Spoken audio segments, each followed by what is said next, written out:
안녕하세요. 서울 근교에서 이혼을 하고 난 후 새로운 인생을 살고 있는 30대 여자입니다. 믿었던 남편과 그보다 더 믿었던 친구의 배신으로 이혼까지 하게 되었는데요.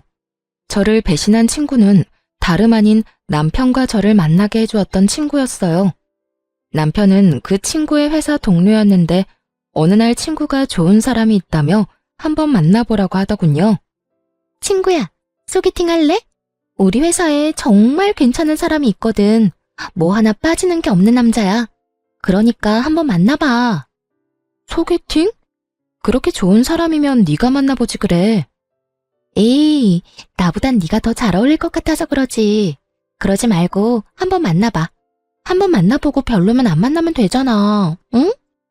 친구는 부담 없이 만나보라며 저를 설득했고 전 친구의 말대로 부담감 없이 남편을 만나보게 되었죠.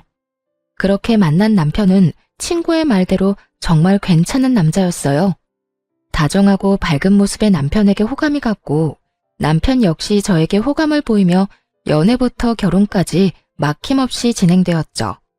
다정한 남편과 시집살이는커녕 늘 여자 눈에 눈물이 나게 만들면 자기 눈엔 피눈물이 난다고 안 사람에게 잘하라고 신신당부하는 시부. 거기에다 죽고 사는 문제가 아니라면 안부 연락도 하지 말라는 시모까지. 그야말로 저희만 잘 살면 되는 그런 가정이었어요. 그랬기에 저희는 신혼 초에도 그 흔한 말싸움 한 번도 한 적이 없었는데 시댁 문제가 없던 것도 있긴 했지만 그보다는 워낙 저와 남편의 생활 스타일이 비슷하기도 했고 남편이 저 못지않게 깔끔한 편이라 굳이 제가 입댈 것이 없기도 했어요.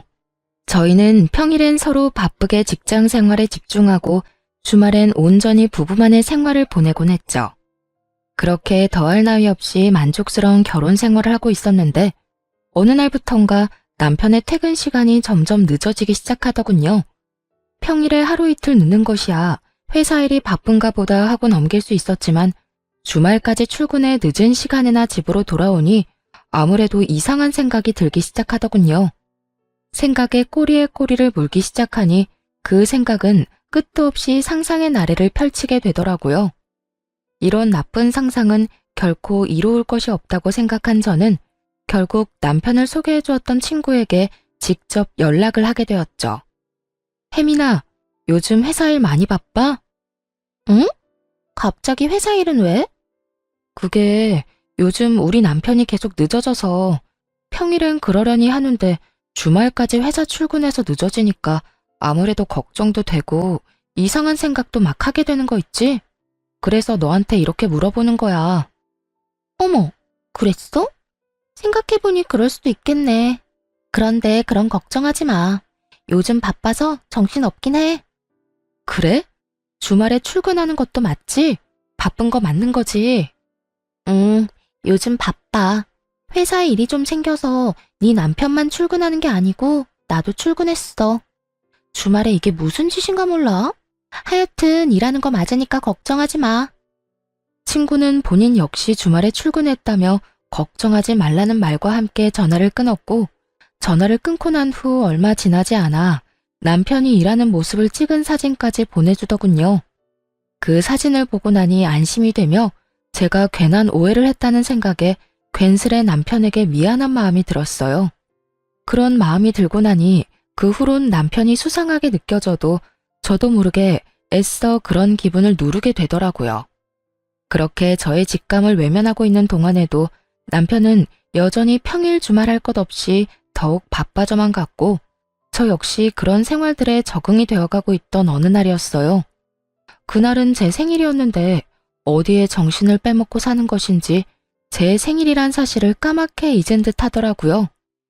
연애 시절 내내 다른 건 몰라도 제 생일엔 보온병에 미역국을 담아 챙겨주던 남편이었는데 아무리 결혼을 하고 바쁘다고 한들 생일에 대한 언급 한 번 없다는 사실이 섭섭하게 다가오는 것은 어쩔 수 없더군요. 그날 아침 결국 남편은 아침 밥상을 차려주기는커녕 제가 차린 아침밥도 먹지 않고 출근을 해버렸고 바빠서 그렇겠지라며 아무리 위안을 삼아보려고 해도 서운한 마음은 쉽사리 가라앉지 않았어요. 그렇게 싱숭생숭한 마음으로 점심시간을 맞이하게 되었고 점심을 다 먹고 쉬고 있으니 친구에게 연락이 오더라고요. 생일 축하해, 유진아. 고마워. 역시 친구가 최고네. 매년 이렇게 잊지 않고 연락하고 말이야. 당연하지. 잊을래야 잊을 수가 없지. 오늘 아침에 미역국은 먹었어? 네 남편이 올해도 당연히 미역국은 끓여줬지? 연애 시절부터 저희 부부를 지켜봤던 친구는 당연하다는 듯 미역국을 먹었냐고 물어왔고, 전 그 순간 실망한 목소리를 감추지 못한 채 하소연을 하게 되었어요. 미역국은 무슨? 아침밥도 같이 못 먹었어. 회사 일에 정신이 다 팔려버렸는지 내 생일인 것도 기억 못하는 것 같더라니까. 바빠서 그럴 거라고 하고 생각은 하는데 섭섭한 건 어쩔 수가 없네. 그래? 난 당연히 챙겨줬을 거라 생각했는데. 사실은 며칠 전에 네 남편이 휴대전화로 여자 목걸이를 신중히 고르는 걸 봤거든. 아, 저녁에 파티해주려고 하는가 보다. 정말? 목걸이를? 그래. 그러니까 너무 나쁘게 생각하지 말고 조금만 기다려봐. 그래야겠다. 그깟 선물이 뭐라고 또 마음이 풀리네. 으이구, 다 그렇지 뭐. 일단 끊고 기다려봐. 친구의 전화를 끊고 전 섭섭했던 마음이 풀리며 괜한 기대를 품게 되더라고요. 남편이 친구의 말처럼 여자 목걸이를 고르고 샀다면 그건 제 것이라 확신했기 때문이었어요. 전 기대감에 부풀어 퇴근 후 집에서 남편을 기다렸고, 하염없이 기다리고 또 기다려도 남편은 연락을 하지도 받지도 않고 집에도 오지 않더라고요. 그렇게 남편을 기다리던 저도 모르는 사이 잠이 들었고 깜짝 놀라 잠에서 깨어나 보니 아침이더군요. 언제 들어온 줄도 알 수 없는 남편의 씻는 소리가 들려오고 그 순간 짜증이 확 치솟아 올랐어요. 그래서 씻고 나오는 남편을 향해 추궁 아닌 추궁의 말을 하게 되었죠. 도대체 언제 들어온 거야? 전화는 왜 안 받아? 그렇게 늦을 거면 전화라도 해주던가. 전화할 상황이 안 되면 오는 전화라도 받아주던가. 기다리는 사람은 생각도 안 해? 그때까지도 제 생일이었다는 사실을 꿈에도 몰랐던 남편은 일을 하다 보면 늦을 수도 있는 일이지 뭐 이렇게까지 화를 내냐는 반응으로 답하기 시작했어요. 3시쯤 들어왔는데 내가 놀다가 늦은 것도 아니고 바빠서 늦은 건데 그게 이렇게까지 화낼 일이야? 3시에 들어온 것도 회사에서 일하다가 나도 모르게 졸아서 그때 들어오게 된 거야. 내가 오죽 피곤했으면 회사에서 일하다가 잠이 들었겠냐고. 바쁜 거 뻔히 아는 사람이 꼭 이렇게까지 몰아붙여야겠어? 아무리 바쁘다고 해도 마누라 생일에도 늦는 건 정말 너무하는 거 아니야? 그리고 연락 한 통 못할 만큼 바쁘다는 게 말이나 돼? 당신이 나한테 전화 한 통 할 시간에 회사가 망하는 것도 아닐 거 아니야. 그제야 남편은 제 생일이란 걸 깨달은 듯 크게 당황하며 흔들리는 눈빛으로 저를 보더군요. 여보, 정말 미안해. 내가 진짜 너무 정신이 없어서 당신 생일이란 걸 잊어버렸어. 진짜 미안. 내가 진짜 왜 그랬지? 다른 것도 아니고 당신 생일을 잊다니. 미안해. 바쁘다 보면 그럴 수도 있다고 생각은 하는데 생일이랑은 상관없이 아무리 바쁘다고 한들 연락 한 통 없다는 건 너무한다고 생각해. 사실 이해도 되지 않고 말이야. 그래, 내가 생각이 짧았어. 전화할 시간에 빨리 일 끝내고 가는 게 더 나을 거라고 생각해서 정신 빼놓고 일했던 건데 미안. 내가 너무 내 생각만 하고 당신 입장에선 생각하지 않았던 것 같네. 생일 잊은 건 진짜 너무 미안해. 됐어. 매년 있는 생일. 당신이 미안하다고 하는 순간 그건 다 풀렸어. 얼른 출근 준비해. 늦겠다. 이해해줘서 고맙고 다시 한번 너무 미안해. 남편은 거듭해서 저에게 사과의 말을 건넸지만 끝끝내 목걸이는 주지 않더라고요. 그런 남편을 보며 친구가 착각을 했나 싶기도 했지만 아무래도 수상한 기분을 지울 수가 없었습니다. 그렇게 남편에 대한 의심이 커지면 커질수록 친구에게 의지할 수밖에 없는 상황이었는데 제가 불안해할 때마다 친구가 회사 일이 바쁘다, 정말 남편도 야근 중이라며 사진을 보내주곤 했기 때문이었어요. 하지만 친구의 증언에도 불구하고 전 남편이 의심스러웠고 결국 친구와 또 의논을 하게 되었죠. 잘 지내지? 일이 바빠서 안 본 지 꽤 오래된 것 같아. 그러게. 그런데 혜민아, 나 의논할 게 있는데 너 비밀 지켜줘야 한다. 당연하지. 무슨 일이길래 비밀이란 말까지 나오는 거야? 나 아무래도 우리 남편 의심스러워서 안 되겠어.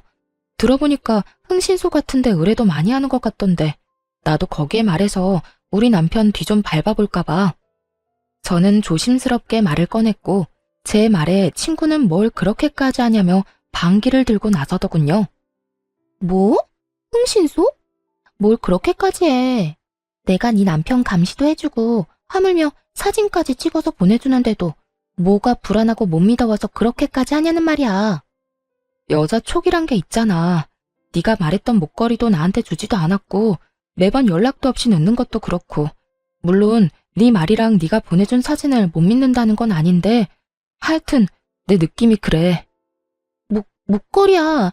내가 착각한 걸 수도 있는 일이고 일이 정말 바빠서 늦는 거라고 그렇게 말했는데도 네가 그렇게 느낀다고 하니 내가 더 어이없는 거 알아?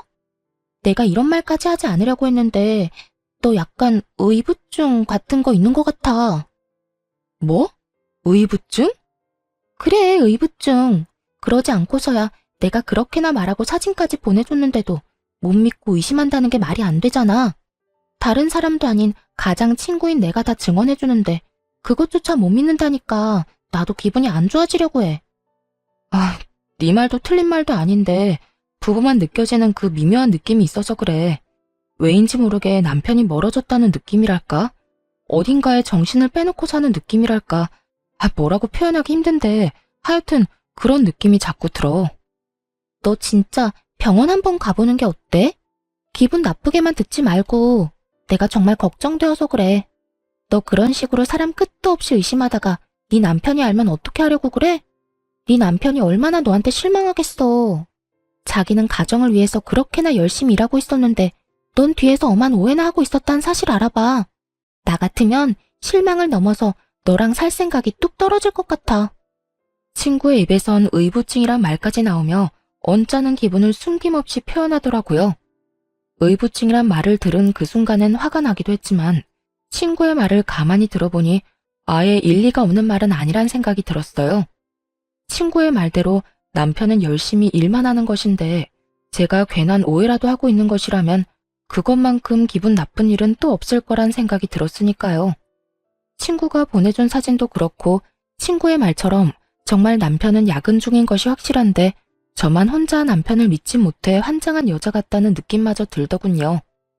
그렇게 제가 혼자 고민에 빠져 있을 때쯤 남편은 친구에게 무슨 이야기라도 들은 것인지 평일은 여전히 늦었지만 주말엔 다시 저와 시간을 보내며 저에게 신경 쓰는 모습을 보이더라고요. 다시 찾아온 안정적인 생활에 불안감을 떨쳐내던 어느 날이었어요. 그날은 친정엄마의 생신을 맞이하여 주말에 식구들이 다 모여 밥을 먹기로 한 날이었어요. 그런데 전날까지도 아무 말 없던 남편이 당일 아침 갑자기 회사에 급한 일이 생겼다며 가봐야 한다고 하더라고요. 여보, 어떻게 하지? 나 지금 좀 가봐야 할 것 같아. 지금? 왜? 무슨 일 생겼어? 갑자기 회사에 급한 일이 생겼다네. 다른 사람이 처리할 수 있는 일이면 다른 사람 보낼 텐데 내가 담당자라서 마땅히 맡아줄 사람이 없네. 거기에다 주말이니까 다른 사람한테 부탁하기가 더 그래. 하필 오늘. 어쩔 수 없지 뭐. 얼른 가봐. 내가 부모님께는 잘 말씀드릴게. 그래, 미안해. 장모님께도 죄송하다고 전해주고. 남편은 급하게 집을 나섰고 저는 그런 남편의 모습을 보며 생각에 빠졌어요. 급한 일이 있다고 전화가 온 것도 아니었고 휴대전화를 들고 가만히 앉아있다가 갑자기 급한 일이 있다며 저렇게 뛰어나가 버리니 아무래도 이상하다 싶더라고요. 이쯤 되니 정말 제가 이상한 것인지 남편이 이상한 것인지 구분이 되지 않는 상태가 되어버렸고 저는 하는 수 없이 정말 마지막이란 생각으로 친구에게 전화를 걸었죠.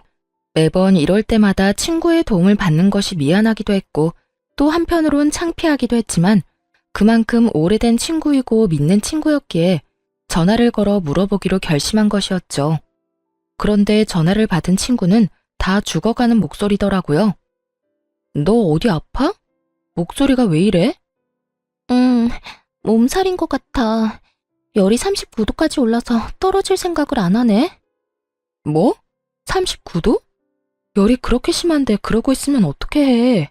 너 집이지? 병원은? 조금 있다가 가려고. 도저히 혼자 갈 수가 없어서 친구 좀 오라고 했어. 그래? 다행이네. 나한테 진작 연락을 했어야지. 내가 알았으면 진작 너한테 갔을 텐데. 괜찮아. 병원 다녀오면 괜찮아질 테니까 너무 걱정하지 마. 어이구, 참도 괜찮겠다. 집에 먹을 것도 없지? 죽 시켜놓을 테니까 병원 다녀오면 꼭 챙겨 먹고 약 먹어. 응, 고마워. 그렇게 걱정스러운 마음으로 전화를 끊으려는 순간 전 듣고야 말았습니다. 나 왔어. 많이 아파? 얼마나 급하게 간 것인지 다 느껴지는 헐떡이는 남편의 목소리를 말입니다. 헉헉거리면서도 그 목소리엔 걱정과 우려가 가득해 보였고 친구가 전화를 다급히 끊음으로 인해 저는 지금 친구의 집에 가 있는 남자가 제 남편임을 확신하게 되었습니다. 100번, 1000번을 생각해도 그건 남편의 목소리였고 차분히 이게 무슨 상황인가에 대해 흥분하지 않고 생각하려고 애썼어요. 친구가 남편을 소개해줬다는 것을 배제하고 생각을 해보니 그간 이해되지 않았던 조각조각들이 맞아떨어지며 제가 친구라고 믿었던 가장 오래되고 가장 의지했던 친구가 더는 친구가 아닌 상간녀라는 사실이 와닿기 시작했어요. 남편보다 친구에 대한 배신감이 더욱 커 손발이 다 떨려오더라고요. 우선 마음을 진정시키고 친구가 눈치채지 못하게 약속했던 죽을 보내고 걱정스러운 마음이 가득한 문자를 보내주었어요. 제가 그런 문자까지 보내자 친구는 안심하는 듯했고 친구는 한술 더 떠 괜히 이런 말을 하더라고요. 요즘 회사가 바빠서 네 남편은 오늘도 출근한 걸로 아는데 내가 아파서 큰일이네. 너 요즘 걱정도 많은데 내가 나서서 네 남편 일을 좀 도와야 일찍 퇴근도 하고 그럴 텐데 말이야. 네가 보낸 죽 먹고 내가 얼른 나와서 네 남편에게 도움이 되도록 할게. 모든 사실을 알고 이 문자를 받게 되니 이때껏 저를 이딴 식으로 속였다는 생각이 확 들며 정말 이가 다 갈리게 화가 나더군요. 얼마나 제가 멍청하고 만만해 보였으면 다른 사람도 아닌 가장 친한 친구의 남자와 이딴 짓을 벌이나 싶기도 했고요. 그날 전 모든 것을 확실하게 알게 되었고 제가 알게 된 모든 것에 확신하게 되었습니다. 전 바로 상간녀가 그렇게 말리던 흥신소에 의뢰하게 되었고 며칠 뒤 두 사람이 어떻게 관계를 가지고 있는지 더 자세히 알게 되었죠. 안녕하세요. 지금까지 조사한 사실을 알려드리려고 연락드렸습니다. 우선 남편분과 상간녀는 함께 움직이는 일이 거의 없더라고요. 아주 조심성이 뛰어나고 철저하게 관계를 숨기고 있었어요. 사모님이 알고 계신 것처럼 야근을 하긴 하는데 기껏해야 7, 8시까지 하고요. 상간녀가 동료들이랑 먼저 퇴근을 하고 나면 1시간쯤 뒤에 남편분이 슬슬 회사에서 나와 차를 몰고 상간녀 집 근처로 가더라고요. 그리곤 근처에 차를 세워두고 택시 타고 상간녀의 집으로 가는 것을 확인했습니다. 어찌나 조심 또 조심하는지. 제가 이 일 시작한 지 꽤 됐는데도 쫓는 내내 긴장이 다 되더라고요. 그 정도로 조심성이 많은 사람들이라 외부에선 둘만의 시간을 보내는 일은 전혀 없었고요. 사람들과 다 함께 있을 때조차 말 한 번 섞는 일이 없었어요. 그런데 그 미묘한 눈빛 교환을 하는 순간이 있었는데 그 순간마다 상간녀가 습관처럼 목걸이를 만지작거리더라고요. 아마 그 목걸이를 남편분이 사준 것 같았어요. 일단 사진들은 따로 보내드릴 거고 조금 더 지켜보고 또 연락드리겠습니다. 끝끝내 풀리지 않았던 목걸이에 대한 궁금증이 풀리던 순간이었어요. 남편이 고르고 있던 목걸이는 제 생일 선물이 아닌 상간녀의 선물이었고 그것이 자신의 선물이라곤 생각지도 못했던 상간녀가 저에게 실수로 목걸이 이야기를 해버렸던 것이었죠. 생일 당일 남편은 상간녀에게 목걸이를 걸어주며 좋은 시간을 보내느라 그 새벽에 들어온 것이었어요. 외도 사실을 알게 되며 대충 예상은 했었지만 퍼즐 조각이 점점 더 맞춰질수록 그 절망감과 배신감은 정말 말로 할 수 없을 정도로 크게 다가오더군요. 전 도무지 이게 다 어떻게 된 일인지 더 알아볼 필요성을 느꼈고 한 달에 한 번씩 있는 남편의 회식 날만 기다렸죠. 남편은 늘 그렇듯 그날 역시 만취가 된 상태로 집으로 돌아왔고 전 남편의 손가락으로 남편의 휴대전화 잠금을 풀어 살펴보게 되었습니다. 그곳엔 두 사람의 대화가 고스란히 남아 있었는데 그 내용은 정말 충격 그 자체였어요. 자기, 오늘도 집에 바로 가? 알겠지? 왜? 요즘 계속 집에 바로 가서 집사람도 이제 의심 안 하는 것 같은데. 내가 말했잖아. 유진이가 흥신소에까지 의뢰하려고 했었다고. 이럴 때 당신이 계속 의심스러운 행동 해봐. 내가 의부증으로 몰든 말든 그냥 하고 싶은 대로 하고도 남으래라니까. 이번 주까지는 그 일찍 집에 들어가고 다음 주부터 우리 집에 놀러와. 꼭 이렇게까지 조심해야 해? 그냥 당장 이혼하고 같이 살고 싶어. 그러게 나한테 처음부터 관심도 있었다는 사람이 왜 집사람을 소개해준 거야? 난 아직도 이해가 안 된다니까. 말했잖아. 나는 자기가 나한테 관심이 있으면 내가 해준다는 소개팅은 안 받을 거라고 생각했다니까. 소개팅을 핑계로 대화도 더 많이 나누고 싶기도 했고, 그래서 그냥 친구 아무나 소개해준 건데 덥석 결혼까지 할 줄 누가 알았겠어? 하여튼 자기가 소개팅만 안 해줬으면 내가 다른 남자랑 동거까지 한 여자랑 결혼하는 일은 없었을 거 아니야. 그랬으면 자연스럽게 자기랑 연애도 하고 결혼도 했을 텐데 이게 뭐야. 사람들 있을 땐 혹시나 하는 마음에 이야기도 제대로 못 나누고 마치고 나서도 첩보 영화 한 편은 찍어야 만날 수 있고 말이야. 아이고, 이렇게나 좋아 죽는 사람이 내가 제발 좀 넘어오라고 옆구리를 그렇게나 찔렀는데 모른 척은 왜 했대? 모른 척한 게 아니라 정말 몰랐다니까. 다른 사람도 아니고 집사람하고 제일 친하다는 친구가 그럴 거라고 누가 상상이나 했겠어? 자기는 내가 그렇게나 좋았어? 친한 친구랑 결혼까지 하게 됐는데도 포기가 안 될 만큼? 응, 나 자기 결혼하는 날 얼마나 후회의 눈물을 흘렸는지 몰라. 아무리 나하고 가장 친한 친구라고 해도 내가 사랑하는 사람이 다른 남자랑 동거까지 한 여자랑 결혼한다고 생각하니까 너무 힘들더라고. 그것도 나 때문에 만나게 됐다고 생각하니까 더 힘들고 마음도 아팠다고. 그래서 그냥 다시 내가 뺏어오자 싶어서 죽자고 꼬신 거지 뭐. 자기 덕분에 나도 집사람의 본 모습도 알게 되고 진정한 사랑도 찾게 됐네. 내가 앞으로 잘할게 자기야. 대화를 살펴보니 상간녀는 오래전부터 남편을 좋아하고 있었는데 남편의 마음을 실험해보고 싶기도 하고 그 계기로 친해지고 싶기도 해 겸사겸사 하는 마음으로 저를 소개시켜준 거였더군요. 그런데 예상치 못하게 저희가 결혼까지 하게 되어버렸고 그 후에도 남편에 대한 감정이 접어지지 않았던 상간녀는 급기야 남편을 유혹해 불륜 사이까지 발전한 것이었어요. 남편이 결정적으로 상간녀에게 넘어가게 된 계기가 저의 결혼 전 동거 때문인 듯 했는데 그건 사실이 아니었고 그저 상간녀가 저희 사이를 멀어지게 하기 위해 잊지도 않은 동거남을 만들어냈던 것이었죠. 아무리 남자의 눈이 멀었다고 한들 어떻게 자신의 이득만을 위해 친구의 인생을 이렇게나 망가뜨릴 수가 있는 것인지 전 도무지 이해되지 않더군요. 믿었던 만큼 저의 분노는 더 컸고 더는 당하고만 있지 않겠다고 다짐 또 다짐하게 되었죠. 전 완벽한 증거들을 위해 남편 놈에게 더는 잔소리도 하지 않았고 친구에게 연락해 남편을 믿어 의심치 않는다는 듯 흘려주었어요. 잘 지내지? 몸살은 좀 어때? 좀 괜찮아졌어?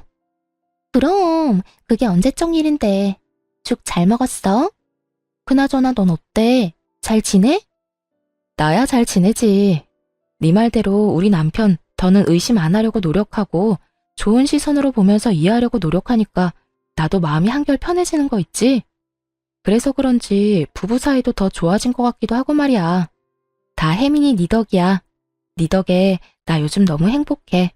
참 고맙다 정말. 그래. 네가 행복하다니 나도 행복하네. 어찌되었든 남편이랑 좋아졌다니 정말 다행이다. 그나저나 우린 언제 보니? 곧 보게 되겠지. 정 안 되면 내가 조만간 남편 회사로 한번 찾아갈게. 그때 볼 수 있으면 보자. 이러한 제 작전이 통한 것인지 며칠 지나지 않아 남편 놈이 출장이 잡혔다며 알려오더군요. 그렇게 조심 또 조심하던 두 사람의 여행이란 걸 전 직감적으로 확신했고 두 사람의 여행을 기다리며 전 저대로 이혼을 준비하기 시작했습니다. 나름대로 바쁜 시간을 보내다 보니 남편은 출장을 간다며 여행길에 나섰고 전 바로 그날 상간녀와 결혼 이야기가 오가고 있는 남자를 불렀어요. 제가 상간녀를 전혀 의심조차 하지 못했던 이유였습니다.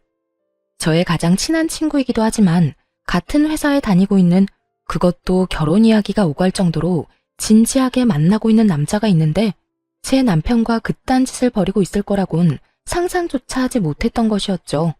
심지어 그 남자는 회사 내에서도 능력이 좋아 많은 여자들이 노리고 있다고 들은 적이 있는 남자였기에 정말 확실하게 결혼할 남자가 맞는 것인지 확인이 필요하기도 했고, 정말 맞다면 모든 사실을 알릴 필요가 있다고 생각했어요. 우선 전 제 소개를 하며 상간녀와의 관계에 대해서 물었고, 두 사람의 관계는 제 생각보다 더 진전이 된 사이더군요. 저희는 이제 상견례만 앞두고 있습니다만 혜민이 친구분께서 굳이 저한테 왜 이런 걸 물으시는지 좀 궁금하네요. 아, 죄송해요. 저도 상황이 워낙 경황이 없어서 무례를 저질렀네요. 다름이 아니라 혜민이가 제 남편이랑 만나고 있더라고요. 아무래도 아셔야 할 것 같아서 이렇게 만나 뵙자고 했어요. 이 사실을 말씀드리기 전에 사실 확인이 필요해서 그렇게 여쭤본 거고요. 이런 이야기일수록 빙빙 돌릴 필요가 없다고 생각한 저는 바로 본론을 말해버렸고, 남자는 믿기지 않는 현실에 한동안 멍하니 저를 보더니 무거운 입을 떼더라고요. 그러니까 혜민이가 지금 유부남을 만나고 있다는 말씀인가요? 그것도 친구 남편을요? 아니, 제가 지금 헷갈리고 있는가 싶어서 여쭤보는 건데 혜민이랑 가장 친한 친구가 유진 씨 아니신가요? 네, 맞아요. 제가 그 혜민이랑 가장 친한 친구라고 생각했던 박유진입니다. 호진 씨도 지금 믿기지 않겠지만 저 역시 처음엔 믿기지 않았어요. 동시에 제가 모았던 증거들을 남자에게 보여주었고, 남자는 한참을 그 사진들과 대화 내용들을 살펴보더라고요. 할 말을 잃은 남자에게 이어서 다른 사실을 알려주었어요. 혜민이 2박 3일 동안 어디 간다고 하지 않던가요? 네, 친구분 중에 다은 씨랑 여행 간다고 했어요. 아, 다은이요? 저도 잘 알죠. 그런데 해외에 살고 있는 다은이랑 무슨 여행을 어떻게 간다는 걸까요? 심지어 다은이는 지금 만삭이라 비행기 타는 것도 무리일 텐데요. 그러면 도대체 설마 그쪽 남편이랑 떠난 건가요? 네, 제 남편은 회사에서 급하게 출장을 간다고 하더라고요. 공교롭게다 2박 3일 동안 말이죠. 우연이라 하기엔 너무 맞아떨어지지 않나요? 그제야 남자의 눈빛이 거침없이 흔들리기 시작하더군요. 그 흔들리는 눈빛의 의미는 그제야 제 말을 믿는다는 뜻과 다름이 없었고, 저희는 복수라는 배를 함께 타기로 했습니다. 그렇게 저희가 복수 계획을 세우는 사이 남편과 상간녀는 가짜 출장, 가짜 여행에서 돌아왔고, 흥신소에서 실시간으로 보내준 사진에는 두 사람의 행복한 모습으로 가득하더군요. 대망의 다음 날, 남편은 출근을 했고 전 점심시간 때쯤 회사로 찾아갔죠. 제가 회사에 가니 이미 상간녀는 자신의 약혼자 앞에 서서 빌고 있고, 남편은 상간녀의 약혼자 앞에 서서 고개를 푹 숙이고 있더군요. 그야말로 난리도 그런 난리가 또 없더군요. 전 상황을 지켜보다 그 사람들에게 다가갔고, 저를 발견한 상간녀가 다가와 양심도 없이 화를 내기 시작하더군요. 네가 어떻게 나한테 이럴 수가 있어. 다 알았으면 나한테 뭐라고 하면 되지. 왜 내 예비 신랑한테까지 다 말하냔 말이야. 네가 이러고도 내 친구야? 누가 누구한테 하고 싶은 말인데 낯짝도 두껍게 이런 말을 하는 상간녀를 보며 이 정도 뻔뻔하면 돼야 친구 남편이랑 놀아나는구나 싶더라고요. 저도 쏟아붓는 상간녀를 향해 지지 않고 쏘아붙여줬어요. 친구? 네가 지금 나한테 친구라는 단어를 쓸 자격이나 된다고 생각하니? 친구 남편이랑 놀아난 주제에? 애초에 내 남편이 그렇게 좋았으면 네가 갔지 왜 나한테 소개해준 거니? 이 모든 게 다 너 때문이란 생각은 안 해? 양심이 없으면 염치라도 있던가, 그마저도 없으면 눈치라도 있어서 입을 다물고 있던가. 네 입에서 나오는 한마디 한마디가 다 주옥 같아서 내가 이 상황에 웃음이 다 나오려고 한다. 나라고 두 사람이 결혼까지 할 거라고 생각하고 소개했겠어? 그리고 난 네 남편이랑 너 이혼까지 시킬 마음이 없었다고. 그저 나도 결혼하기 전에 잠시 스쳐가는 바람처럼 가볍게 만난 것뿐이라고. 가볍게 만났다는 사람들이 퇴근하고 매일같이 한 집에서 만나 시간 보내고 이번엔 출장 간다고 하면서 여행까지 다녀왔어? 네 기준엔 그게 가벼운 거니? 그것까지 어떻게, 혹시 그때 말했던 흥신소? 그게 중요하니? 어떻게 알았든 나랑 가장 오래되고 가장 친했던 친구인 너랑 검은 머리 팥뿌리가 될 때까지 잘 살아보자고 했던 내 남편이랑 불륜을 저지르고 있었단 게 제일 중요하지 않니? 그리고 네가 이혼시킬 마음이 없었다고 하면 내가 그렇구나 하고 이혼하면 안 돼? 이 판국의 이 상황에 어떻게 너한테 이럴 수 있냐고 물었지? 그 말 그대로 돌려줄게. 네가 어떻게 나한테 이럴 수가 있어? 그러니까 서로 이런 일 없게 네가 몰랐으면 좋잖아. 그러면 나도 아무 일 없다는 듯 결혼했으면 됐고, 그랬으면 네 남편도 제자리 찾아갔을 거 아니냐고. 이제 정말 얼마 안 남았는데 왜 이제 와서 이 난리를 부리는 거야? 넌 정말 끝까지 기대 이상이네. 친구 남편이랑 놀아나면서 네 결혼은 무사히 할 수 있을 거라 생각했나 본데 절대 그렇게는 안 되지. 적반하장도 유분수로 나오는 상간녀를 뒤로한 채 상간녀의 약혼자를 바라보았고 제 눈빛을 읽은 약혼자가 상간녀에게 다가오더니 사람들 다 보는 앞에서 파혼을 선포해버렸습니다. 우리 결혼 없던 걸로 하자. 이미 우리 부모님께는 충분히 다 설명해드렸고 나 역시 마음 정리 끝난 상태야. 그러니까 더는 연락도 하지 말고 구질구질하게 찾아올 생각도 하지 마. 자기야, 그러지 말고 내 말 좀 들어봐. 나는 진짜 상견례 전까지 다 끝내려고 했어. 내가 자기 같은 남자랑 결혼하는데 왜 유부남이랑 계속 만나겠어. 정말 자기랑 결혼하기 전에 다 끝내고 우리 가정에 집중하면서 살려고 했었다고. 네가 그렇게 말하면 내가 고마워하면서 널 받아줘야 해? 어찌되었든 네가 날 만나면서 유부남을 만난 건 사실이잖아. 어찌되었든 양다리였잖아. 멀쩡한 총각도 아니고 유부남을 만났다니 더 충격적이어서 그렇지. 이러나 저러나 난 절대 양다리는 용서 못해. 그러니까 파혼하자. 약혼자는 그대로 뒤를 돌아 자리를 빠져나갔고 상간녀는 주저앉아 통곡을 하고 울더라고요. 그런 상간녀를 하염없이 바라보던 남편은 그제야 저에게 다가와 울고불고 매달리며 애원하기 시작했어요. 여보, 내가 진짜 잘못했어. 미안해. 난 정말 잠깐만 가볍게 만나고 끝내려고 했었어. 당신이랑 이혼까지 하려고 했던 게 아니라 혜민 씨 말처럼 스쳐가는 바람처럼 잠시 만나고 깨끗하게 끝내려고 했다고. 그런 사람이 하루라도 빨리 이혼하고 쟤랑 살고 싶다고 했니? 밖에서 그딴 짓이나 하면서 가정은 또 지키고 싶었다고? 너나 전현이나 참 뻔뻔하다 뻔뻔해. 내가 얼마나 만만했으면 감히 내 앞에서 그딴 말을 할 수가 있는 거야? 너도 정신 좀 차려라. 네가 가정을 지키고 싶든 말든 나는 무조건 이혼이니까 그런 줄 알고 이혼이나 준비해. 이혼이라니, 난 절대 못해. 우리가 어떻게 이혼을 해? 나 바로 혜민 씨랑 끝낼게. 바로 끝낼 수 있어. 그러니까 내가 저지른 잘못 한 번만 눈 감고 넘어가줘. 이번 한 번만 그냥 넘어가주면 내가 평생 잘하면서 살게. 응?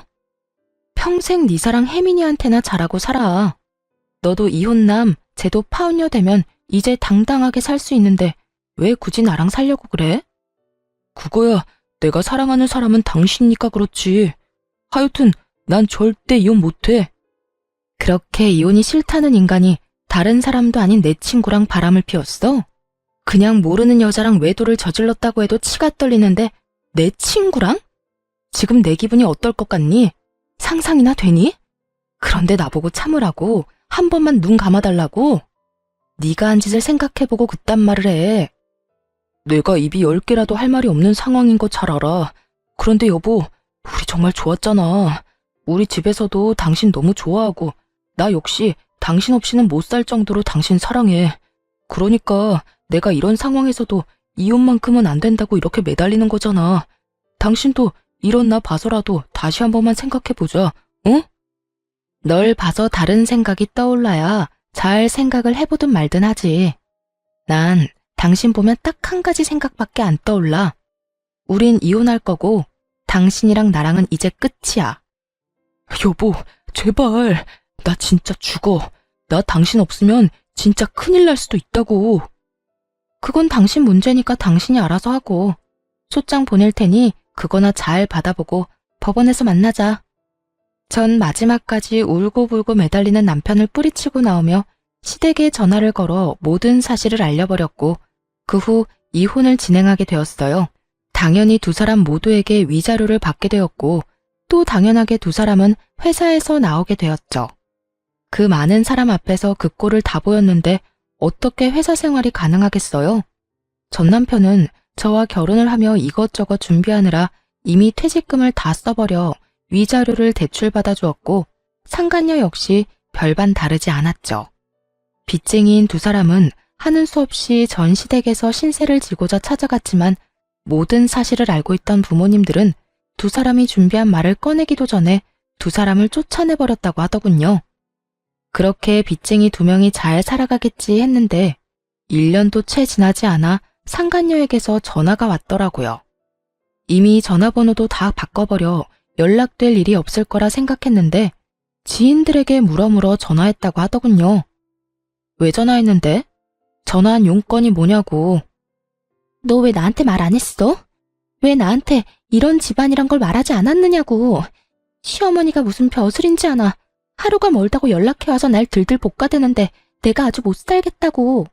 네가 진작 이런 집안인 걸 말해줬으면 내가 이런 남자랑 살지도 않았을 거 아냐. 이야기를 들어보니 저에겐 한없이 다정하고 간섭조차 하지 않던 전시모가 상간녀에겐 모진 시집살이를 시키는 듯 하더라고요.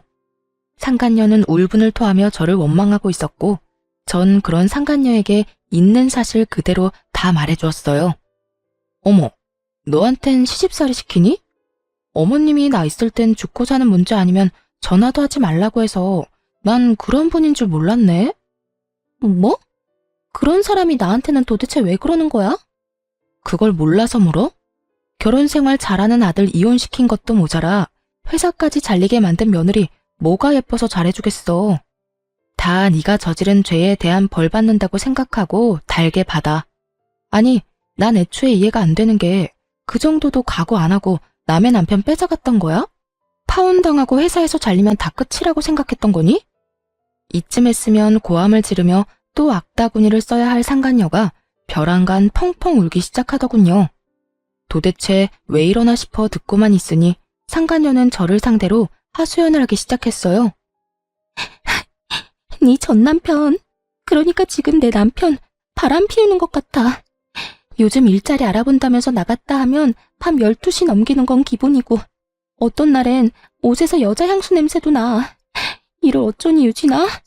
시댁에서도 나를 못 잡아먹어서 난리고 남편은 바람이나 피우고 정말 너무 힘드니까 네 생각이 나더라. 그래서 전화했어.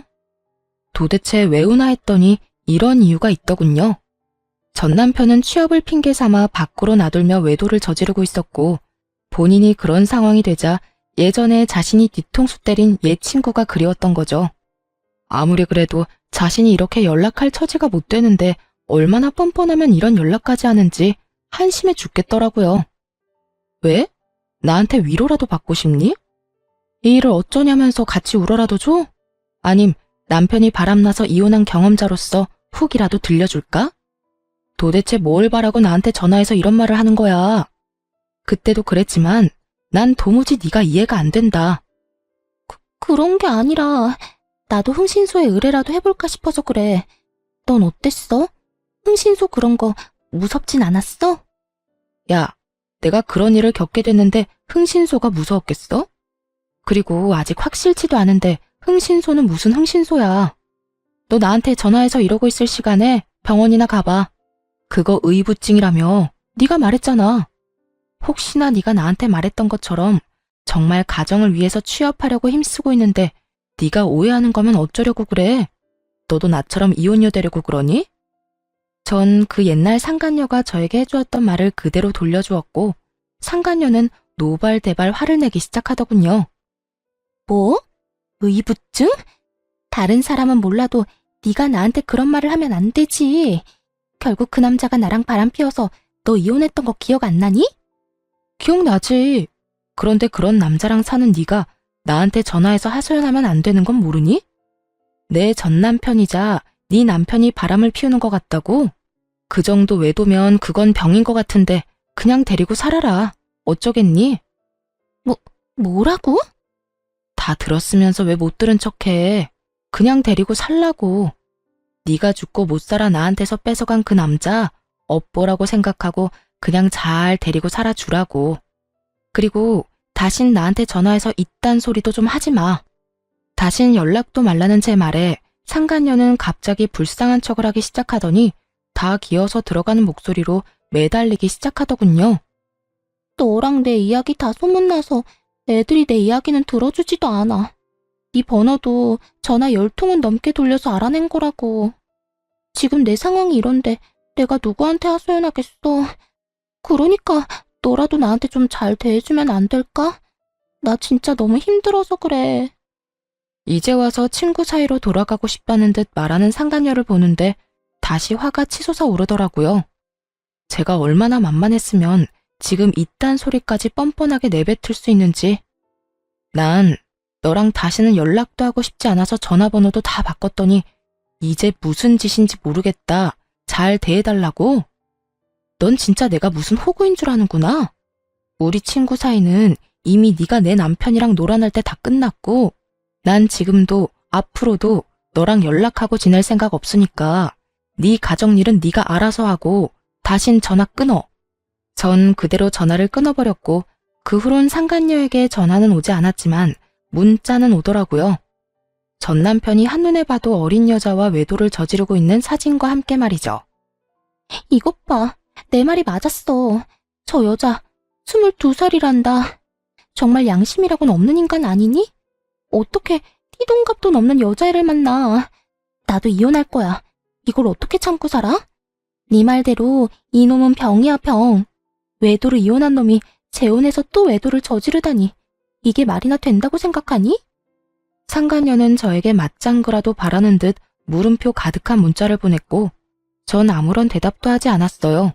그저 전 그 문자를 마지막으로 상간녀를 차단해버렸고 그들의 결말은 보지 않아도 뻔하다고 생각했습니다. 그렇게 저와 그 지긋지긋한 인연은 끝이 났고 저는 제 생활을 잘하며 잘 지내고 있어요.